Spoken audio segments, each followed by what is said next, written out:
Welcome to chapter 3 of Engaging with Mormons, Understanding Their World and Sharing the Good News by Dr. Corey Miller. Chapter 3 talks about their testimony, and this is what I mean. So chapter 1, chapter 2, as you guys probably noticed, focuses on kind of like information, right? Like, this is Mormons. It's a culturally significant thing, right? They're very cultural.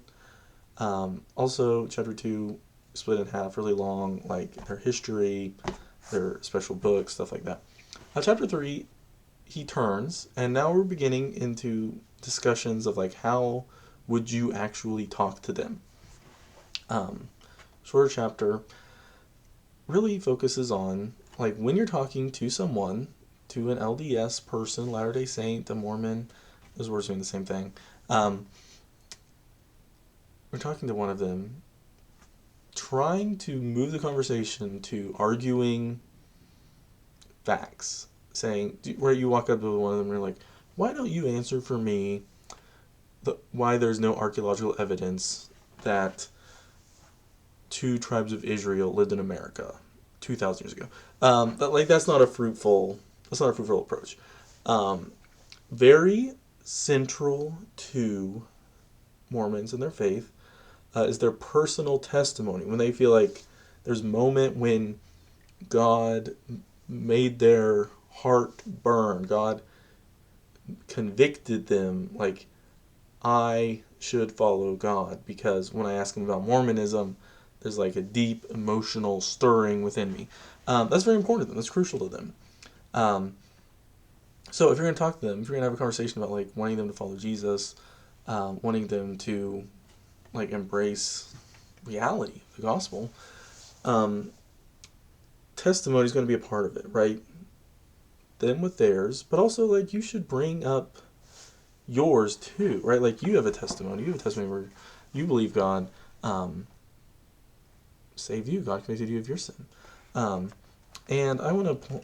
He has four points about when you're talking to Mormons about their testimony. First one is like I just said, you should share your own testimony. Like if you're talking to one of them, you should talk about like God saving you, God making you feel convicted that you need a savior, and Jesus Christ is the savior. It's something they're used to. Like they're used to talking about testimonies. It's part of their religion too. So it wouldn't be weird for you to ask them about their testimony and you to share yours. You should do that. Totally do that. Secondly, he says like, don't in any way act like their feelings or the emotions they had about their testimony is like dumb or lame or something like that, right? You don't talk to someone who's like talking about something important to them and you're like, well, that's stupid, like my testimony's better. Like, duh. I mean, right, that's kind of like a duh, obvious. But worth saying. Number 3, he suggests you do not come in like trying to argue data and facts. Like questions are good, or just saying what you think, right? So let's say you're talking to somebody, they share their testimony, you shared your testimony of knowing Jesus, and they ask the question or something like, oh, well, like, what's the big deal? Why you kind of have your belief about Jesus, I have my belief about Jesus. Why do you care? What's the problem? Why? Like, right, they just kind of like want to know what's going on.